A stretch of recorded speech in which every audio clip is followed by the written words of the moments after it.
When you listen closely to Kyle Shanahan this week, you can tell this isn't just another regular season game to him. And honestly, it shouldn't feel that way to you either. The way he talked about this matchup against Seattle made one thing very clear.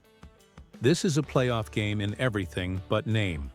There's urgency, there's pressure, and there's real consequence attached to every snap. Shanahan flat out acknowledged that when you look at what's at stake, avoiding an extra playoff game on the road matters a lot. And that mindset tells you exactly how locked in this team is right now. From a fan perspective, this is the kind of moment you wait all season for. Two division rivals, everything on the line, and no room for excuses. Shanahan wasn't dismissive of the fact that the season technically doesn't end with a loss, but he also didn't sugarcoat it. Winning now simplifies everything. Losing means more football, more risk, and more wear and tear. That's why his approach this week feels different. You can hear it in how he talks about preparation, health, and decision-making. This isn't about surviving the week. It's about putting the team in the best possible position to make a real run. What really stood out is how he framed the decision-making process. There's no panic, but there's no hesitation either. If the doctors clear a player, and that player believes he can go out there and get through the game, Shanahan isn't overthinking it. That tells you how he's viewing this matchup. This isn't something you hold back for. This is something you attack head-on. And as a fan, that should fire you up, because it means the coaching staff is aligned with what you're feeling watching this unfold. Take a second and think about it from your point of view. Do you see this as a playoff game already? In your mind, is this a must-win, yes or no? I want you to drop that answer in the comments because I think most of the fan base is on the same page here. There's something different about the energy around this one, and it's not just hype. It's the reality of what winning now does for this team. And if you're already locked into this kind of coverage, this is the perfect time to subscribe and turn on notifications. We're pushing hard toward 1,000 subscribers, and if you want daily, no-nonsense 49ers updates, as this run continues, you're in the right place. Make sure to like the video too. It helps more than you realize and keeps this channel growing. Now, with that tone set and the stakes clearly defined, we have to talk about the biggest variable heading into this game, because it could swing everything one way or the other. The injury report is loaded, and what Shanahan said about it gives us a lot to unpack. The injury report is where this conversation really gets serious, because this is the part of the week where optimism and reality start battling each other. Kyle Shanahan didn't dance around it. He laid it out plainly. Multiple key players are listed as questionable, and none of those designations are just procedural. These are real decisions that could end up defining how this game is played. When you hear names like Trent Williams, KD, Ricky, and Stout all sitting in that questionable category, you immediately understand how thin the margins are going to be. Let's start with Trent Williams, because everything changes when you talk about him.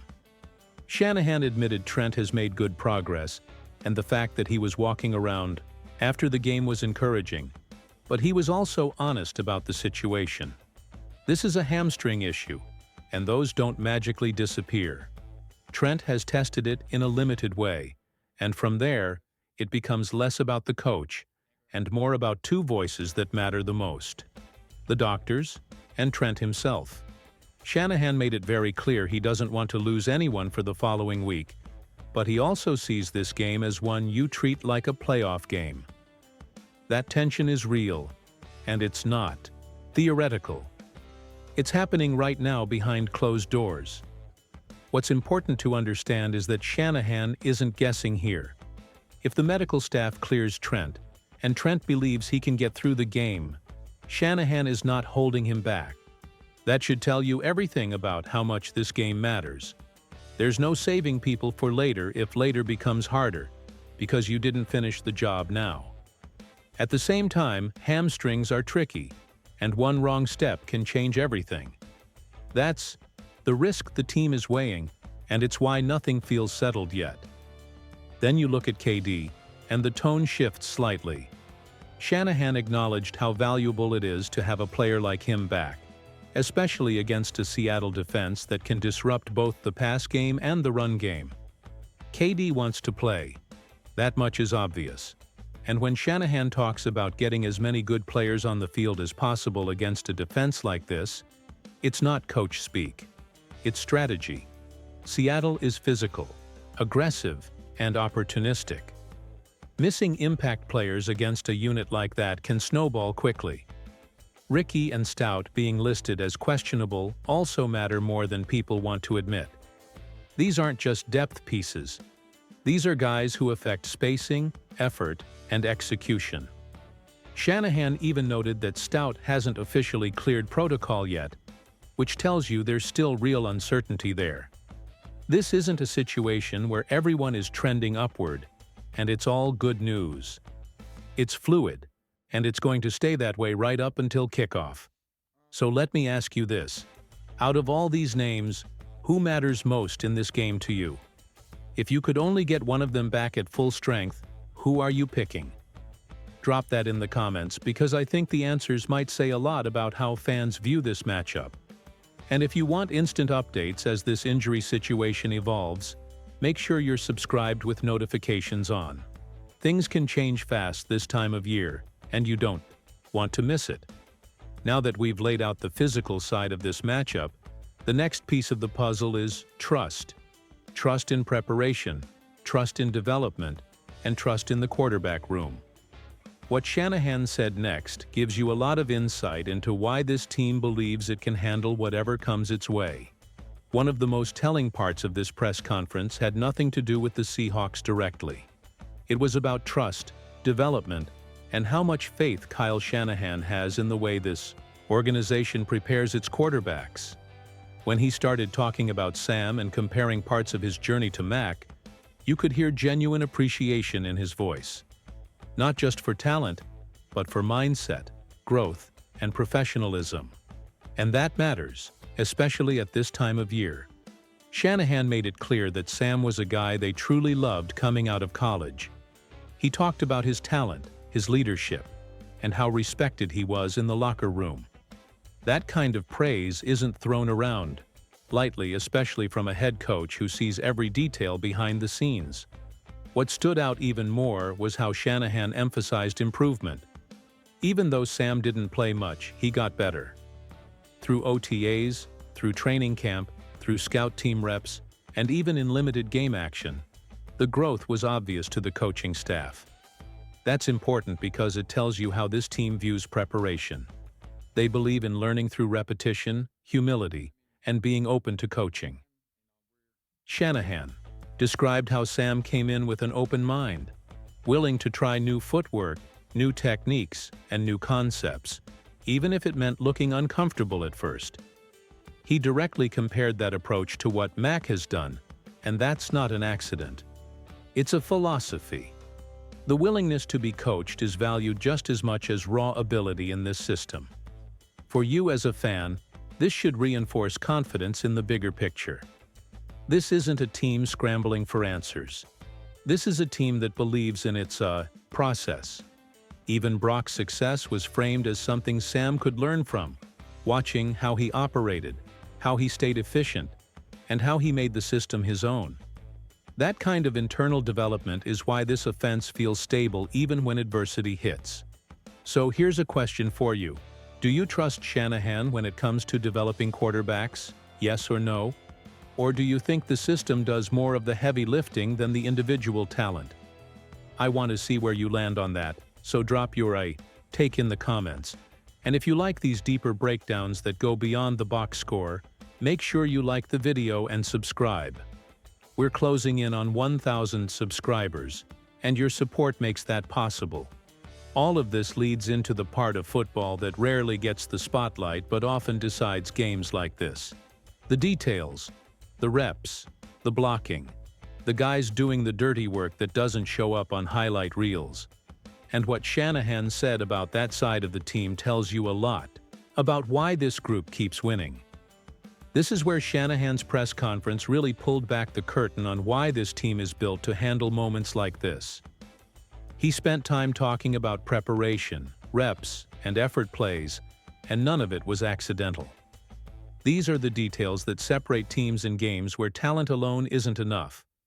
When you hear him explain how valuable it is for certain players to get consistent Wednesday reps with the first team, you realize how intentional this entire operation is. He specifically pointed out how important that full practice day can be for a guy like Austin Pleasants. Getting those reps week after week isn't just about filling in if someone goes down. It's about building confidence, understanding timing, and being ready if your number is called in a high-pressure situation. Shanahan even referenced how similar reps helped Jalen Moore last year, which tells you this is a long-term development strategy, not a one-off solution. By the time someone has to step in, they're not guessing. They've lived it. Then there's the conversation about blocking, especially from receivers. Shanahan didn't hype it up as something extra or optional. He treated it like a requirement. When Ricky made that key block on Jawan's game-winning touchdown, Shanahan praised the effort, but he also made it clear that this is what's expected. This offense doesn't work unless everyone commits to doing the unglamorous stuff. That kind of accountability creates trust, and trust shows up late in games when things get tight. Jawan's story ties directly into that mindset. Earlier in the year, he was battling injuries week after week. Practices were tough. Availability was uncertain. But Shanahan talked about how Jawan stayed patient, stayed focused, and didn't let frustration derail him. Even when the ball wasn't coming his way, even when his body wasn't cooperating, he kept preparing. That kind of mental toughness doesn't just disappear. It shows up in big moments like it did when he delivered late. Ask yourself this. When you look at this roster, which role player do you trust the most right now to step up in a big moment? Not the stars. The guys doing the dirty work. Drop that name in the comments, because those players often end up being the difference. And if you appreciate this side of football, the stuff that doesn't always make headlines, hit the like button and subscribe. We're building toward 1,000 subscribers, and this kind of breakdown is what this channel is all about. All of this effort, preparation, and attention to detail leads into one final piece that might matter more than anything else in a game like this. Leadership, emotion, and how this team handles pressure when it boils over. What Shanahan said about that gives you a lot of insight into why this locker room feels different right now. What might have been the most revealing moment of this entire press conference came when Kyle Shanahan opened up about emotion, conflict, and leadership. He didn't dodge it. He didn't downplay it. He owned it. The sideline argument, the frustration, the competitiveness, all of it. And instead of pretending it never happened, he explained why moments like that can actually make a team stronger when handled the right way. Shanahan admitted that things got heated because both sides cared. Jawan wanted the ball. Shanahan was frustrated that Jawan was frustrated. That's not dysfunction. That's competitiveness, colliding in the middle of a high-stakes game. Shanahan even took responsibility for his own part in it, saying he could have handled it better instead of jumping into the argument. That level of honesty matters, especially in a locker room full of grown men who respect accountability. What's important is what happened next. Things settled down at halftime. They talked it out the next day. And since then, there haven't been any more issues. Shanahan framed it as one of those moments where you sometimes have to blow things up a little for everything to come back together stronger. That doesn't happen unless there's trust on both sides. It doesn't happen unless everyone knows the intentions are about winning, not ego. This speaks directly to why this team feels different heading into this matchup. They've been tested, not just physically but emotionally. They've dealt with injuries, frustration, and pressure, and instead of splintering, they've grown more connected. When Shanahan says, Jawan is the kind of player who wants the ball every play, that's not criticism. That's praise. That hunger is what drives great players, and when it's channeled correctly, it elevates the entire group. So let me ask you this as we wrap things up. Do you like seeing that kind of emotion on the sidelines? Yes or no? Do you think it shows how badly this team wants it? Let me know in the comments. And if you've been riding with this channel through all these updates, now is the perfect time to subscribe and help us hit 1,000 subscribers. Like the video, support the channel, and stay locked in, because this matchup is coming fast and there's a lot more to talk about.